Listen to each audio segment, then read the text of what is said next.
Hey everyone, welcome back to Safe Fitness Training. I'm JG. Today I want to get into part 3 of the how-to guide for beginners for the Body by Science method. I've been using this method exclusively with my clients for the past 5 years, and I'll tell you, it is the #1 way to protect your joints, to stay safe, and to actually get the most efficiency out of all of your workouts. We could spend tons of time in a gym, or we could get to heavy, high intensity every single workout and just work out a couple times a week. And that is way more in my favor living a very busy life. And so today we're going to be talking about the compound row. Before we get started, if you've been having a hard time getting started in strength training and you just need that motivation, an appointment to keep you accountable, and someone to guide you through the perfect form as well, Perfect Workout is the company that I work with, and we really are the largest company for the Body by Science method. All those links are down below. We even offer in-home Zoom training if there's not a studio available in your area, and we'll watch your form over the internet and make sure that you're safe in absolutely every exercise. We'll get you to full muscle fatigue and high intensity training. Moving on to the compound row. I wanted to give a little bit of a kind of a recap of what we've been talking about before. The 3 important factors are speed, form, and breathing. We want to move at a very slow pace. Body by Science recommends around a 5-second cadence, but I recommend about a 10-second cadence, especially if you have problems in your joints or any pain that won't go away. 10 seconds is a little bit more applicable for safety.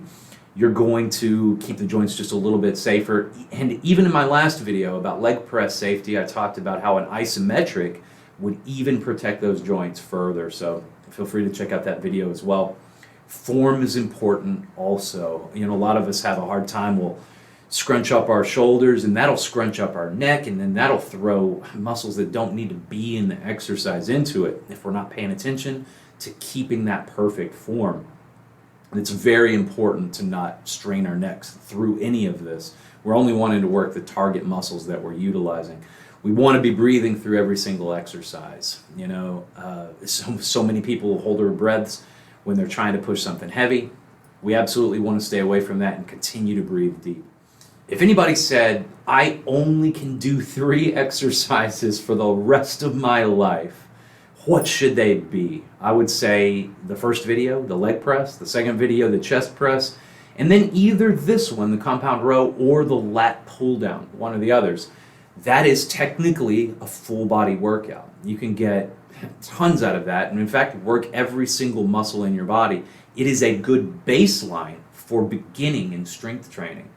I will tell you this, if you do want to build more and more muscle and bulk up a little bit further than that, then you're actually going to want to add in some other exercises as well. And I'm going to get to that as well, but these are the 3 core ones, and then we'll add on to it. We'll talk about the big 5 as time moves forward. So as far as the compound row goes, I kind of set myself already up for this, and I want to show you kind of where this pad wants to be.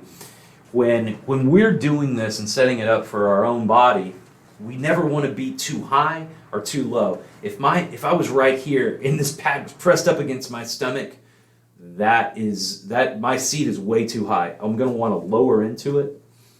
And right about here, where the very top of the pectoralis is right here, that's exactly where we want to be, in that position with the chest pressed up against it.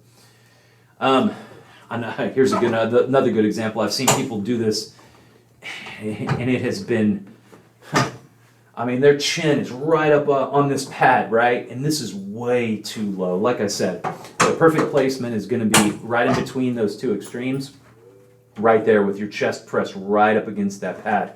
I would put it just 1 notch higher as well. Fantastic. That's exactly right. Now, setting the machine up for full success is going to be very different for each person. I want to move this down just a little bit and kind of show you what we're going to be doing here on this weight stack. Just like these others, it has a pin that goes into it, and we call it a hole gap when we do change that. So just like all of these, you're going to want to grab, and if you can't reach the handles, you're going to have to change this to where you absolutely can.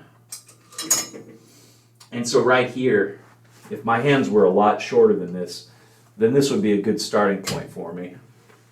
You know how I was talking about the weights on that very first exercise we did, the leg press, that when you move through that full range of motion, this is like the weight stack, and they're going to barely touch and barely start.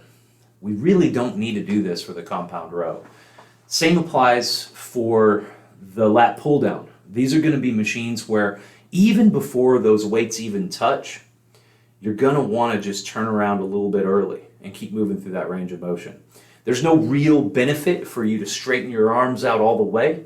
You actually want to keep a gentle bend in the elbows when you're moving through this. There's a few reasons for this, of course. It'd be unsafe to fully lock out those elbows, for one. For two, you'd actually be resting a little bit. You want to keep those muscles engaged at all times. That's really what makes this high intensity training, essentially, is that the muscles are always engaged. They don't stop being engaged through the entire process. And so those are important factors. As far as safety goes, I find a lot of people on this one, they tend to do something really dangerous when they're trying to cheat, so to speak. There's different ways to cheat. And one of those ways would be by planting the heels. And as we're pulling right here, we would disconnect from that pad. So if you can see me right here, disconnecting from this pad as I pull it, right here, we're using so much biceps, but lower back as well. If you saw that I moved away from this pad and was just pushing like that, if we stay connected, then we're actually using the traps like we're supposed to. We're actually using those very rear deltoid, the posterior deltoids. And so that's super important to stay connected to this pad while we do this entire process. And I want to point out as well the importance of moving through the full range of motion. When you do pull back all the way through this, and of course you do notice I'm moving at a very, very slow pace, I'm going to bring my elbows behind me, just like so. In doing so, it actually does engage those rear deltoids. The range of motion to feel and utilize those is from about here to right about there. So it's very small range of motion where those rear deltoids even begin to engage. So setting a heavy, heavy weight where you cannot even pull those elbows back behind you a little bit, that's a bad idea. We want it to be light enough to where you can make that full range of motion.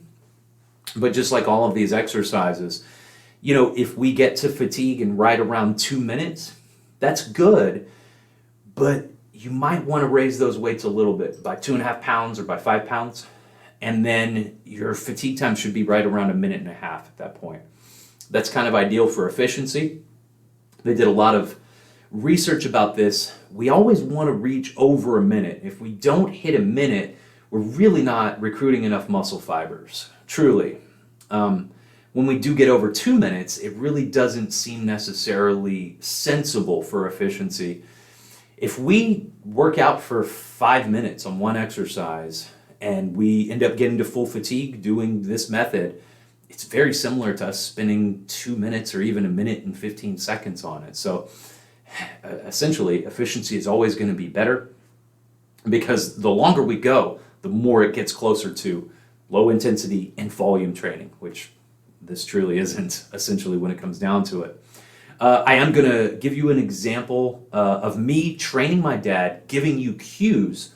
There are a few other things that we want to keep in mind. A focus on the target muscle groups we're using, of course, which here it's going to be the traps, the rear delts, the biceps. We're going to be using some forearms as well. We always want to keep the core engaged. Every single exercise we utilize, the core is going to stay engaged through this. So I'll be right back. Go ahead, watch that video. It's going to be really short, less than 2 minutes of me training my dad here in the studio. All right, good. First, engage the core, shoulders down and back. Yes, perfect. Good form from the beginning. Slow start. On your mark. Good. 1, 2, 3, 4, 5, 6, 7, 8, 9. Good. and turn right back around. That furthest that we can pull always does tend to really get the posterior deltoids really deeply. The rear part of those shoulders are working. This is mostly going to be the very top of the back, the biceps, forearms. We always want to keep the core engaged through absolutely everything we do. That is exactly perfect, and turn right around. Good. From the arms here through this, stabilize the core. We keep the shoulders down. Perfect. That is exactly right. An isometric squeeze to feel the top of the back the most. 3, 2, and 1. Good. That same control with slow motion forward. The neck is relaxed. On this one, always no pressure through the feet. You have perfect form because you're basically doing exactly that. Go ahead and turn around right there, keeping the weights engaged. Good. Keeping the shoulders down through that. Perfect. That was barely a centimeter, but that's the perfect form now. The traps and the top of the back mostly. The rear shoulders, squeeze the shoulder blades together. Perfect. 3, 2, and 1. Good. Sometimes we would call it right there because we can't get to 90 degrees in the elbow. That's generally where we say, okay, we're fully fatigued in the traps. Go ahead and turn around right here. We're just getting basically 1 rep deeper than we normally would, essentially. Your breathing's good. Make sure those shoulders remain down. It is going to stop you in your tracks here. This is that final squeeze. Feeling the traps on the top of the back, the rear shoulders, final pressure. 3, 2, and 1. And as controlled as you can. You can go ahead and set that down and rest and relax. Perfect. So welcome back. I hope you got a lot out of that. I know essentially I'm kind of repeating myself a little bit when it comes to all of these things, but it is important that speed form breathing, engaging the core, and focusing on the muscle groups. If we could build a house with 5 pillars, those would be the 5 pillars of high intensity strength training to really focus on during your training sessions. Those are the cues that we really give as trainers. At least they're the important cues that people should be giving as trainers. So like I said, I hope you got something out of this. Check out my links below. There's a lot more videos to watch if you're interested. I would love it if you would subscribe, share my video, watch everything that I have to offer if it is in your liking, if you are interested in high intensity training. And check out the links below if you are interested in hiring a one-on-one fitness trainer. The perfect workout's the only way to go. In my opinion, we're the largest high intensity training company in the world. And you get 1 free session if you mention my name. I'm JG, Jonathan Gentry with Safe Fitness Training, and I will see you on the next video. I hope you live a long life through strength training. Have a great day.